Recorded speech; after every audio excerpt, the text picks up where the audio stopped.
Olá, estudante! Olá, Daniel! Seja bem-vindo à nossa primeira aula de língua portuguesa e seja bem-vindo ao nosso ano escolar. Espero que seja um ano de muito estudo e de muito aprendizado.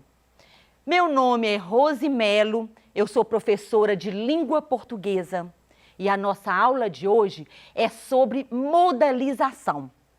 Eu dividi em duas aulas.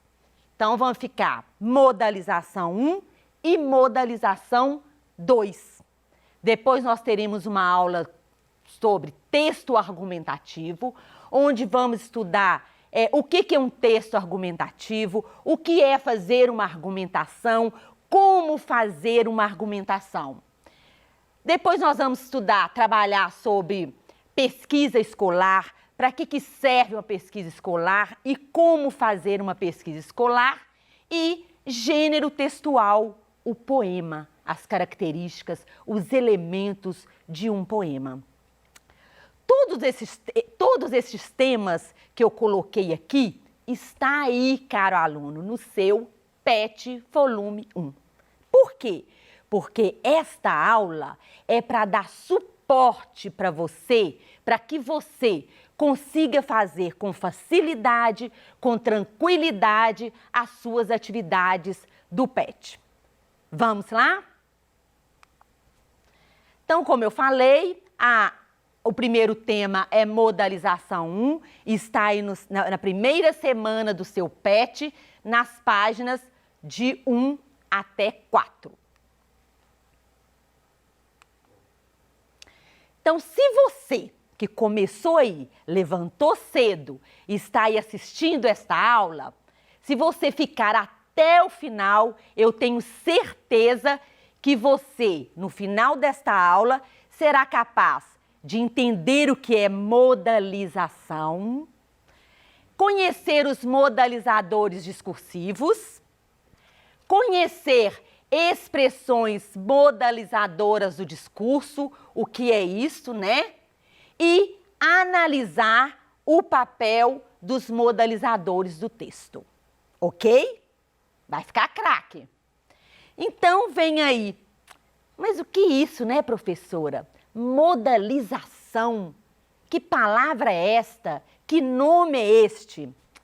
Quando você fala, se eu perguntar o que é modalização, de repente você vai falar, nunca ouvi falar, não sei o que é isto, professora. Mas a modalização está presente a todo momento, o dia inteiro, tudo que falamos ou escrevemos, nós usamos modalizadores discursivos. Por quê? Porque são as marcas, os efeitos de sentido que eu uso para falar ou para escrever. Para falar, às vezes, é muito mais fácil, não é? Porque quando eu vou falar alguma coisa que eu estou com dúvida, eu posso expressar a minha dúvida com gestos, na minha expressão. Agora, para escrever, eu uso indicadores, eu uso recursos linguísticos, eu uso os modalizadores do discurso. Então, está presente, são marcas de julgamento de valores. E o que são julgamentos de valores? São as nossas opiniões. Então, voluntária ou involuntariamente, nós usamos as marcas, nós deixamos as marcas, os efeitos de sentidos a todo momento em que nós conversamos, em que nós escrevemos. Então, são vários recursos linguísticos que fazem o papel de modalizadores de discursos. Então, nós vamos começar hoje e na próxima aula continuamos. Perfeito? Vamos lá, presta atenção. Então, o que são elementos, o que são esses indicadores argumentativos, esses modalizadores de discursos? Então, os elementos que atuam como indicadores de argumentação, O que é isso? São os indicadores que eu uso para argumentar, para dar a minha opinião e para fazer uma argumentação.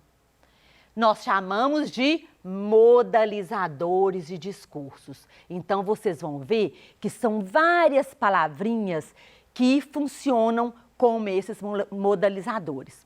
Eles são encarregados de evidenciar, olha aqui, o ponto de vista assumido pelo falante e assegurar o modo como ele elabora um discurso. Vamos lá. Olha só aqui. Aqui eu tenho uma tirinha das galinhas filosóficas. Jornal da Granja. Olha só quem está aqui. E aí começou assim. Uma boa notícia. O Brasil exportou menos de 2 toneladas de frango este mês. Olha a notícia. Do ponto de vista da galinha, esta é uma notícia positiva ou negativa? Presta atenção como ela começou. Uma boa notícia. Então, do ponto de vista da galinha, é positivo. Por que você sabe? Ela começou com a palavrinha, com a palavra boa. Boa é um adjetivo. Se ela usou boa, para ela é positivo. Agora, do ponto de vista do exportador ou do criador de galinhas, é positivo ou negativo? Negativo, né? Por quê? Porque diminuiu. O Brasil exportou menos de 2 toneladas. Então, aqui, ao dar esta notícia, usou boa, que é um modalizador do discurso. Começou a entender? Olha como é fácil. Então, usamos isto o dia inteiro. Olha só, o Brasil terá crescimento inferior ao esperado nos próximos semestres devido à crise no exterior. Quando eu falo Brasil terá, eu estou afirmando. Quando eu estou afirmando, eu coloquei a minha opinião e eu vou ter que ter argumento para sustentar essa minha opinião e essa certeza. Eu falei que o Brasil terá crescimento inferior. Olha a diferença. É possível que o Brasil tenha crescimento inferior ao esperado nos próximos semestres devido à crise no exterior. Viu como a maneira de falar, a maneira de escrever muda? Aqui é uma certeza, né? Eu usei o Brasil terá. E se eu coloquei a minha opinião e esta certeza, eu preciso argumentar por quê, né? Eu tenho que sustentar a minha certeza. Agora que eu falei, é possível. Eu não afirmei nada, né? Então, aí está a diferença do enunciado. Então, como se dá essa modalização? Pelos exemplos, já deu para você perceber um pouquinho. Então, são através dos recursos linguísticos usados no momento da fala. Então, quando eu uso adjetivos, como usou uma boa notícia, expressões formadas por verbo ser mais o adjetivo, através dos verbos, quando eu uso o verbo no indicativo, eu estou dando uma certeza. Quando eu uso o verbo no subjuntivo, já não tenho certeza, né? Os advérbios ou expressões adverbiais. O que são advérbios? É aquela palavra invariável que muda um verbo, um adjetivo ou um outro advérbio. E os substantivos.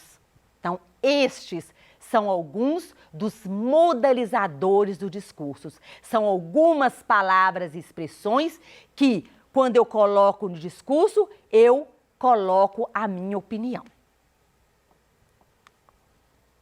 Começando, substantivos, adjetivos e verbos que denotam juízos de valor, que denotam opinião.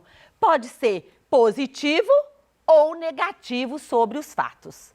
Olha só, quando eu falo assim, Cruzeiro despenca no final do campeonato.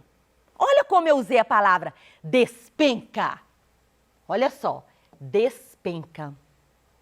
O que eu quis falar com despenca? Foi uma caída brusca, não é isso? Então, se eu falasse simplesmente assim, se a notícia do jornal, olha a diferença, se está lá assim, Cruzeiro despenca no final do campeonato. Agora, olha, Cruzeiro tem baixa pontuação no final do campeonato. Aqui no despenca eu quis dar ênfase.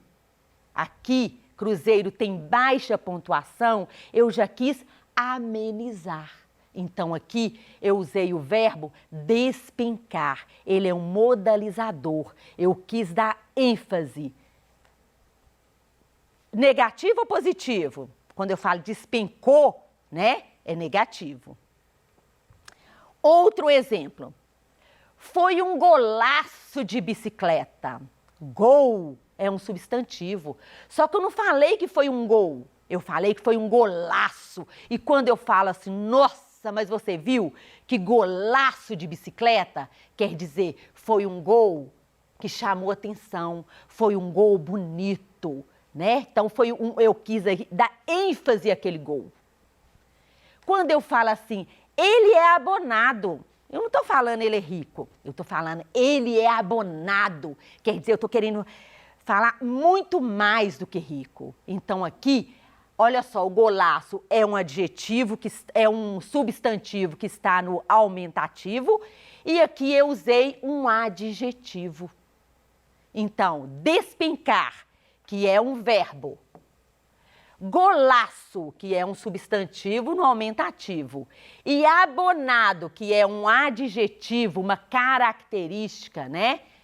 São recursos de modalização, são efeitos de sentido no discurso. Você entendeu? Quando eu falei Cruzeiro despenca, uma caída brusca, quando eu falo que foi um golaço e quando eu falo que ele é abonado, olha só. Então aí eu quis dar efeito de sentido na minha fala e efeito de sentido na minha escrita.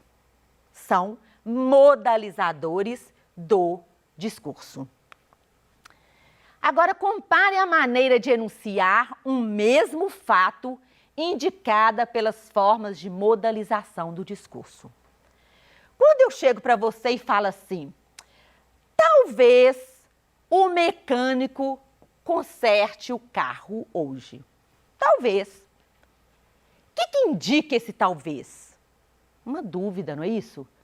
Pode ser que sim, pode ser que não. Olha só, obrigatoriamente o mecânico consertará o carro hoje. Obrigatoriamente. Então, tem uma necessidade. Ele vai arrumar o carro hoje. Eventualmente, o mecânico consertará o carro hoje. Eventualmente. Olha só a diferença. O discurso é o mesmo. Eu mudei os modalizadores. Quando eu falo talvez, indica dúvida. Quando eu falo obrigatoriamente, é uma necessidade. Ele precisa arrumar, ele vai arrumar o carro hoje. E, eventualmente, é uma eventualidade. Então, são palavras, são indicadores, são recursos linguísticos, né, que eu usei aqui para dar um efeito no discurso. É um efeito de sentido. O modo verbal empregado pelo enunciador expressa sua posição de certeza ou dúvida em relação ao que anuncia. Olha só, presta atenção. Falha elétrica causa lotação nas estações do metrô. Quando eu chego para você e falo assim, falha elétrica causa lotação nas estações do metrô. Eu estou afirmando, isto é uma certeza. Esse verbo aqui está no indicativo. O verbo no indicativo, ele indica certeza. Verbo no indicativo, certeza. Letra que tá feia, né? As pessoas não creem que a falha elétrica cause lotação nas estações do metrô. Vira a diferença? Vira como é fácil e como que nós usamos a todo momento, sem perceber que colocamos ali um modalizador, um efeito de sentido? Então aqui eu já não tenho mais certeza, porque eu usei o verbo no subjuntivo. Então aqui, verbo no subjuntivo indica uma dúvida. Então o modo indicativo é utilizado para expressar certeza, é real, causa, causar. E quando eu falo cause, é o modo subjuntivo, que vai expressar uma dúvida. Pode ser que sim, pode ser que não. Não é isso? Eu não estou afirmando. E presta atenção, quando eu afirmo alguma coisa, quando eu opino positivamente ou negativamente, mas com certeza eu preciso argumentar, né? Então eu dei uma opinião e eu sustento a minha opinião. Agora, se eu não tenho certeza, eu estou falando que pode ser, então eu não preciso sustentar. Os advérbios ou expressões adverbiais. Eu já falei lá um pouquinho, né? O advérbio é aquela palavra que muda um verbo, um adjetivo ou o próprio advérbio. O advérbio é invariável. Então, eles podem traduzir diferentes atitudes do enunciador. Certeza, dúvida, possibilidade, necessidade, uma suposição, uma permissão, uma eventualidade ou uma casualidade. Presta atenção aqui. Quando eu uso esses advérbios ou estas expressões adverbiais, eu mudo o sentido. Pensa bem, se eu falo assim, realmente eu adoro a aula de português. Então, olha só, realmente. Né? Você usou o realmente para dar a sua opinião. Você colocou aí um efeito de sentido. Quando eu falo assim, nossa, mas ontem deu um chuvão, caiu um chuvão. Nós usamos isso a todo momento? Quando eu falo um chuvão, é porque foi uma chuva forte. Eu quero dar ênfase àquela chuva, caiu muita água. Diferente de falar, ontem choveu. Ou, lá em casa ontem, no meu bairro ontem, caiu uma chuvinha. Olha aí, eu estou atenuando. Aí eu estou falando que foi uma chuvinha fraca. Mal deu para molhar a terra. Não é isso? Então, são palavras modalizadores de discurso, são palavras usadas a todo momento para dar efeito. Então, dependendo como eu falo, quais os modalizadores eu uso, muda até o sentido. Né? Fala assim, felizmente, então quer dizer positivo. Quando eu falo infelizmente, negativo. Né? Então pode ser positivamente ou negativamente. Mas a todo momento nós colocamos juízo de valor. A todo momento nós colocamos efeito de sentido. E como eu falei no início, na fala, né, quando eu estou conversando, é muito mais fácil, eu posso, com meus gestos, eu dou ênfase ao que eu estou querendo dizer, ou eu atenuo, amenizo. Agora, na escrita, é muito mais difícil. Então, quais são os recursos usados? Modalizadores de discursos, adjetivos, advérbios, substantivos, que eu uso a todo momento para isso. Então, são todos esses advérbios aqui, né? Então, os modalizadores discursivos são importantes elementos para a comunicação. Estão presentes a todo momento no nosso dia a dia. Esta é a nossa aula de hoje. Espero que você tenha gostado. Inicie suas atividades sobre modalizadores do discurso. Tenho certeza que você já tem um bom embasamento para fazer as atividades. Na próxima aula, continuaremos. Um beijo no seu coração e até a próxima aula.